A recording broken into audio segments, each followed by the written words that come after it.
Omuzano gwa group ya kashatu ntunga meru kusinga bhweju gori ibira haryemwe goro za ntunga mu bazitebro mu shiceka cyo kubanza hamwe ne cya kabiri okushika habusinguzi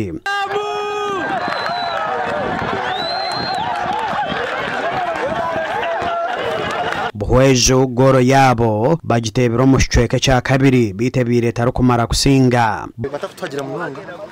tugeze ko yeye na twafuna na wina tubanza cyo twatembaga twakoroye draw so twajya mu mpira go mukano turagangure mukama yatwasitwa mu mpira nshabagize mwena imuri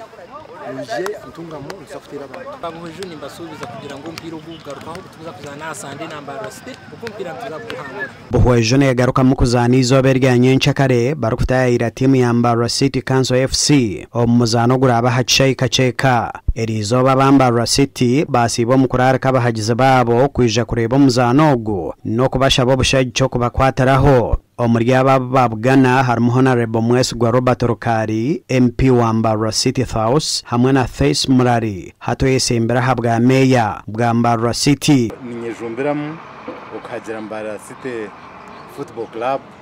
okucha uniform kandi nacyabasika nyencha kenija kwandiho kandi ni impamya ntuje kusinga buje club ne promotinga emenyeto takachebera hansa honka tutanche okupromotinga talent by exposing abana bitu abakumakuzana umpira nyetabanyambara mwene baryaha aba westerners abakutureba abankore kigeze nkahi mwena muje nyenchakare tuneho mpira omizane ndijera azanwa nyenchakare Mbara district nerita na timu ya Kazo shemane kwatana na Rwampara kandi mitoma einibanda rero isinjiro nerita na Chirhura